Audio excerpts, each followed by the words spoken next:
Bonjour à tous et bienvenue sur la chaîne Personne connaît.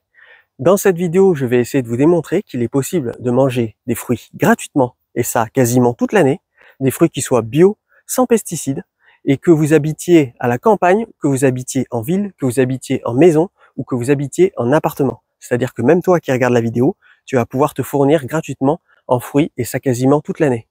Alors ça sera un format que je vais faire plusieurs fois dans l'année parce que je vais essayer de faire ça chaque mois de l'année pour que vous puissiez savoir qu'est-ce qu'il faut ramasser, qu'est-ce qu'il est possible de ramasser. Et je vais également vous montrer comment conserver vos récoltes et comment faire de délicieuses recettes. Allez, c'est parti.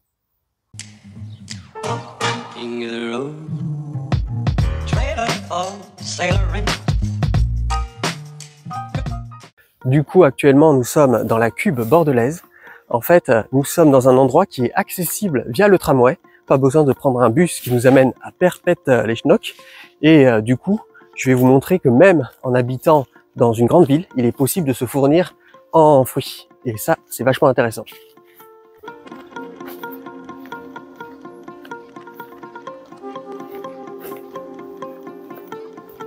Nous sommes actuellement fin août, début septembre. Et ma mission dans cette vidéo, c'est de ramasser un maximum de fruits. Et également de repérer des spots pour pouvoir y retourner ultérieurement dans l'année. Tiens, qu'est-ce que c'est que ça? Il y a une petite ouverture là. Tiens, là on dirait que c'est un spot pour faire paître des animaux. Là il y a une clôture qui est ouverte, qui est totalement ouverte. Il n'y a pas de panneau pour dire qu'il ne faut pas y aller. Donc bon, pas de panneau, pas de panneau. Ici là, ça c'est on dirait un abreuvoir. Donc c'est sûrement pour faire boire des animaux. Et ça doit être une zone de pâturage. Là, on est vraiment à Bordeaux, hein. Une zone de pâturage à Bordeaux. D'ailleurs, pour ceux qui connaissent Bordeaux, vous reconnaissez sûrement le bâtiment là-bas. Alors ça, c'est un cas d'école intéressant, parce qu'on pourrait croire que c'est du sureau et que c'est comestible. Mais en fait, ce n'est pas du vrai sureau. Donc du coup, ça, ce n'est pas comestible. Pour savoir si c'est un vrai ou un faux sureau, il faut voir s'il y a du bois à l'extrémité de là où pousse la plante. Là, on voit qu'il n'y a pas de bois. Donc, je ne suis pas expert. Je pense par défaut que c'est du faux sureau. Et du coup, je ne vous recommande pas d'en manger. Ça, c'est intéressant. On dirait que c'est un verger de prunelier. Ça, c'est comestible. C'est de la prunelle. Bon, elles sont un peu passées. Elles sont un peu... là, on voit, elles sont un peu molles. Mais quand elles sont dures comme ça, c'est comestible. Par contre, il faut faire attention de ne pas manger le noyau qu'il y a dedans. Goûter. Ah, c'est assez fort en goût quand même. Et là, il y en a tout le long.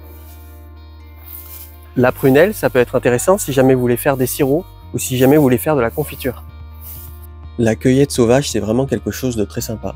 Ça permet de trouver des endroits insoupçonnés autour de chez soi et ça permet en plus de pouvoir se fournir en fruits et ça gratuitement.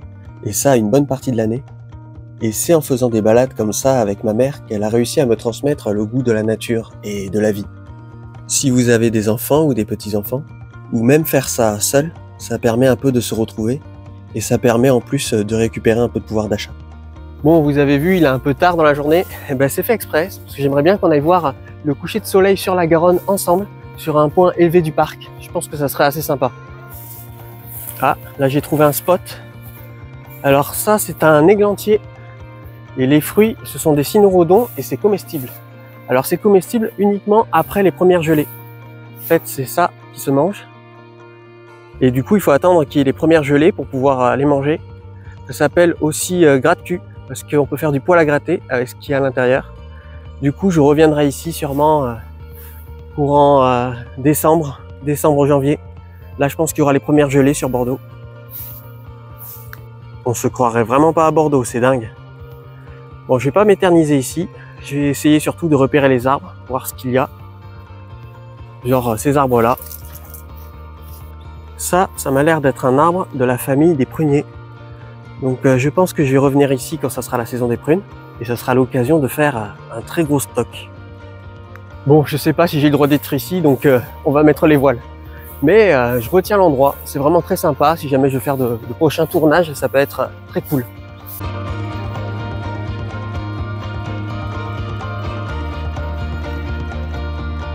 Et hop, ni vu ni connu.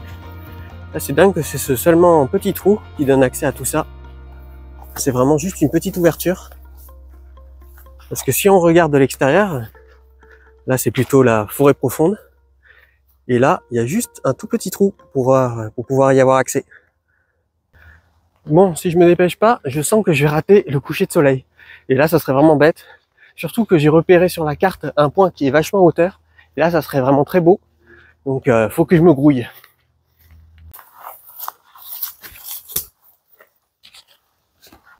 En vrai, qui pourrait croire qu'on est à Bordeaux ici? Là, on voit un petit peu Bordeaux par les petites ouvertures ici dans la nature. Mais on dirait vraiment pas qu'on est à Bordeaux.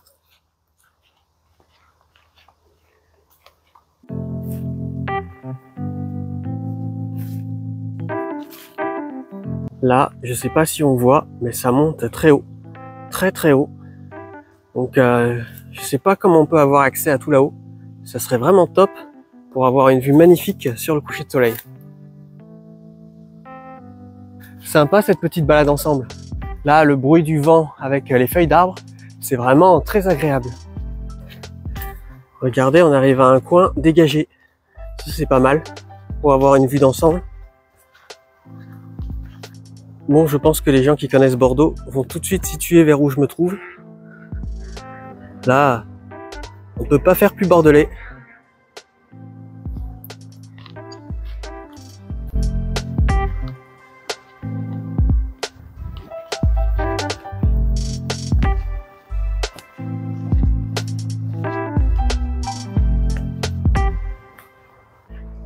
Là, vous voyez, là il y a des murs qui sont desséchés. Ça veut dire que personne n'est venu les ramasser. C'est vraiment très dommage parce que quand on voit le prix que ça coûte dans le commerce, là c'est vraiment du gaspillage. Il n'y a même pas un seul animal qui est venu en chercher. Là, les murs, elles sont sur le pied, hein. Ça, c'est vraiment dommage. Regardez, là, on voit vraiment Bordeaux. Là, Bordeaux qui est tout là-bas, avec ici le pont d'Aquitaine, derrière le nouveau pont Chabandelmas. Il y a la Cité du Vin, il y a la Flèche de Bordeaux. C'est le grand clocher là-bas qui est en travaux, qui est vraiment tout à l'horizon. Et là, on voit la Garonne, tout le long, là. Et ici, c'est le port.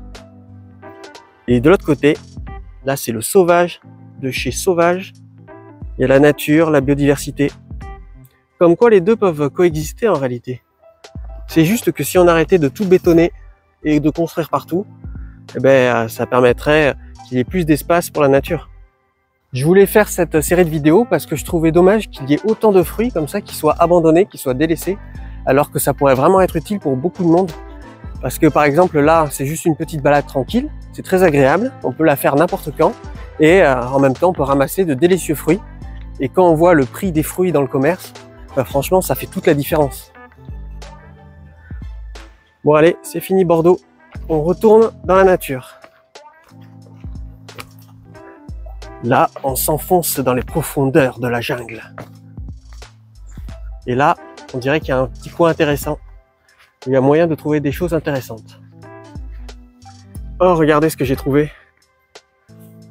Là-haut, il y avait une ruche qui a été manifestement abandonnée. Ah, c'est énorme. C'est sympa, hein? C'est vraiment plat comme structure. Je pense que c'est une vieille ruche. Et il reste plus que les alvéoles. Et juste à côté, regardez ce que j'ai trouvé. Ça, c'est un spot hyper intéressant.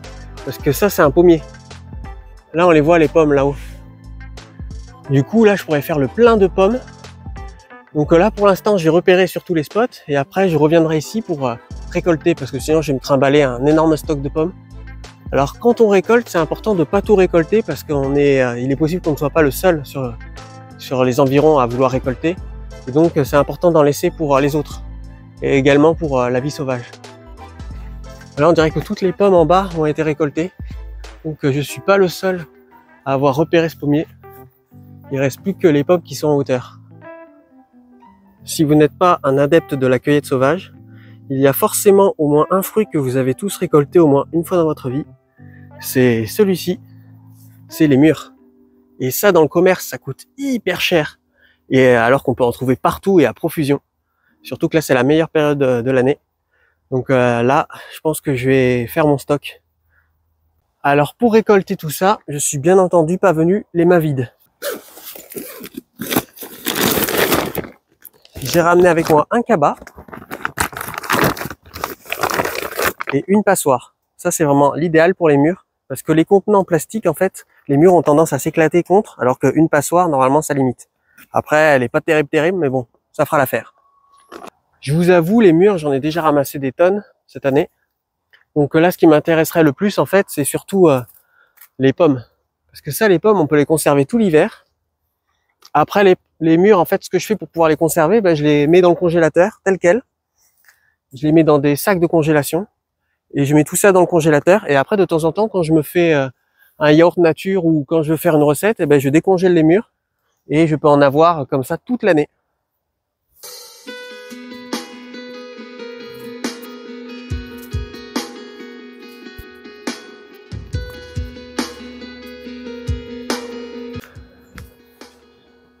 Bon, je vais voir les pommes, parce que ça, les pommes, c'est trop bien. Alors, s'il y en a qui sont accessibles, ça, c'est une autre histoire. Hop là. Heureusement que je suis grand.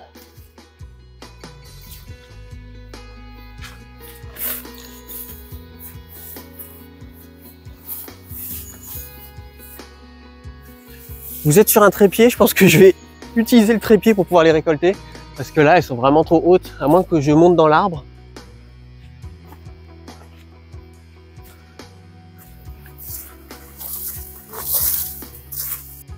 Pour savoir si une pomme est mûre, il suffit de la tourner délicatement sur elle-même.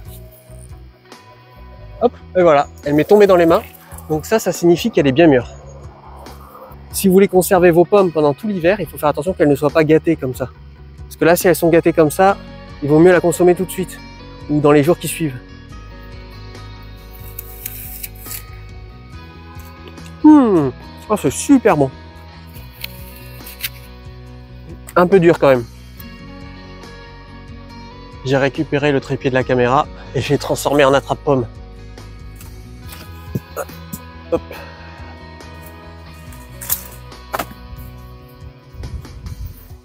Il y a une pomme qui s'échappe. Waouh, le ciel est vraiment magnifique. Vite, il faut que je monte en hauteur pour admirer le coucher de soleil avant qu'il ne soit trop tard. Eh, c'est que ça monte, hein, faut pas croire. Ouais, c'est pas facile. J'ai trouvé le coin parfait. Regardez comme c'est beau. Ah, c'est trop beau. Là, on domine vraiment le paysage. Oui, je sais, ce n'est pas les magnifiques paysages du plateau du Larzac ou les magnifiques paysages de la chaîne de montagnes des Pyrénées. Mais je suis quelqu'un de simple et je n'ai pas besoin de grand chose pour y trouver dans les choses simples un peu de poésie. En fait, je vous avoue que ce type de vidéo, c'est un peu un prétexte pour moi pour m'entraîner à faire toujours de meilleurs cadrages et toujours de meilleurs plans pour vous proposer toujours le meilleur contenu possible. Les lumières de la ville commencent à apparaître.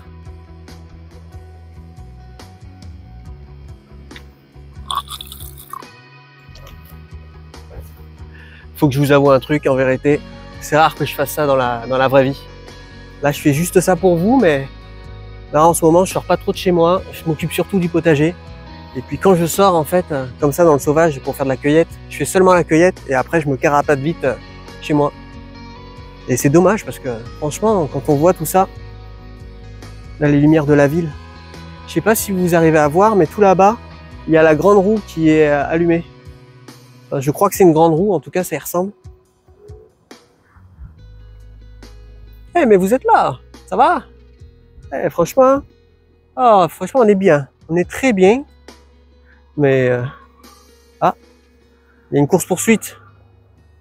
Oh là là! C'est des zinzins, les gens, là. Hein. Tiens, regardez, là, il y a Bordeaux, là-bas. Là, on voit bien. On voit même les camions et les voitures qui roulent sur le pont d'Aquitaine. Bon, si jamais il fait nuit, j'ai prévu une frontale pour pouvoir me repérer dans la forêt. Parce que quand il va faire complètement noir, bah là, ça va être dur. J'aime beaucoup cette ambiance de soirée crépusculaire de fin d'été. On voit la lumière du soleil qui commence à disparaître et les lumières de la ville qui commencent à s'allumer. On se sent vraiment à la frontière entre plusieurs mondes, entre la nature et la ville, entre la journée et la nuit. Et autour de moi, il y a le bruit des petits grillons qui chantent, et en face, les vacarmes de la ville. Je pense que c'est vraiment vers ça où je veux aller dans mes vidéos. Amener la ville à la nature, et amener la nature dans la ville. Et également arriver à trouver du plaisir, même dans les choses simples de la vie. Bon, je vais pas tarder à rentrer. Il commence à se faire tard. Allez, on admire une dernière fois le décor avant de partir.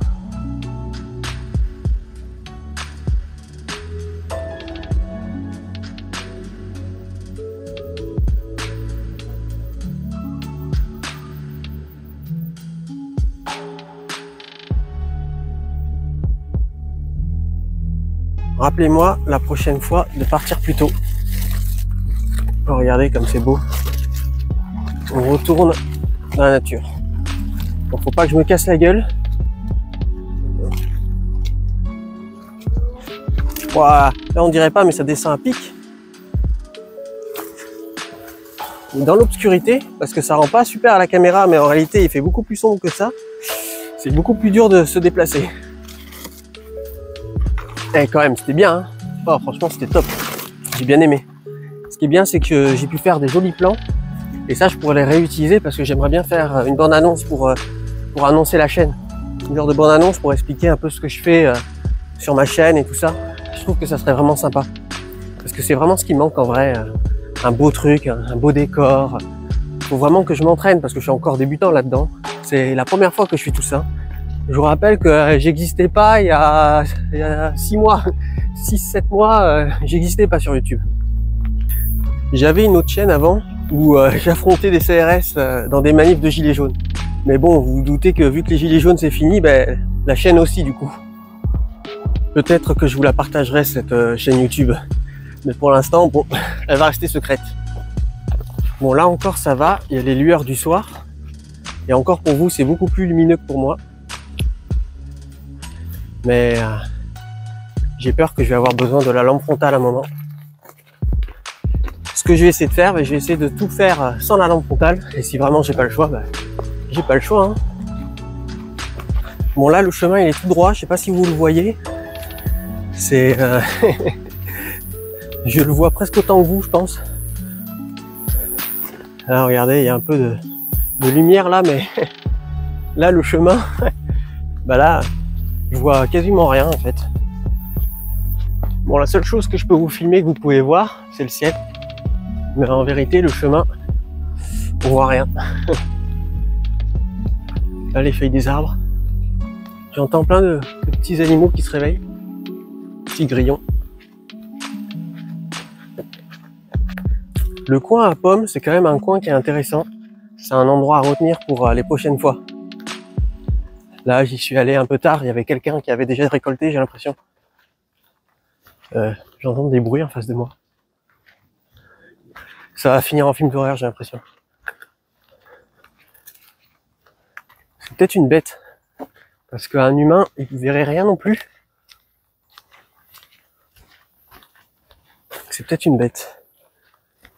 Après, on est à Bordeaux. Je pense pas qu'il y ait des sangliers quand même à Bordeaux. Peut-être des biches.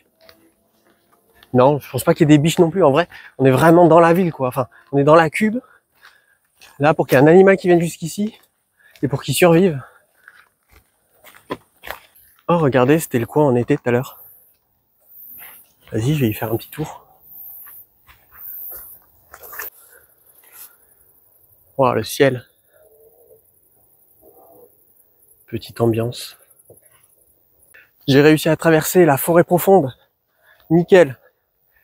Bon, l'avantage avec cette vidéo, c'est que vu que j'ai pas eu le temps vraiment de faire de l'exploration, il y aura très certainement un épisode 2 dans pas trop longtemps. Oh, oh, énorme. Oh, faut que je vous montre ça. Regardez, c'est de plus en plus rare. Mais il y a un ver luisant là.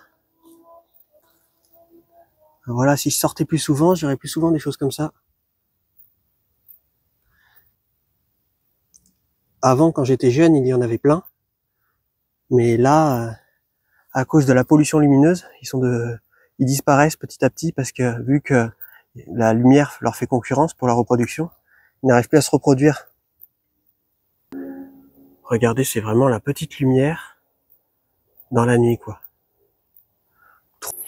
Les gens de la campagne, ils doivent se dire il a vu un ver luisant, il est content. Ben ouais. Parce qu'en vrai, en ville, la biodiversité est en train de disparaître. Hein. Enfin, elle a quasiment disparu d'ailleurs.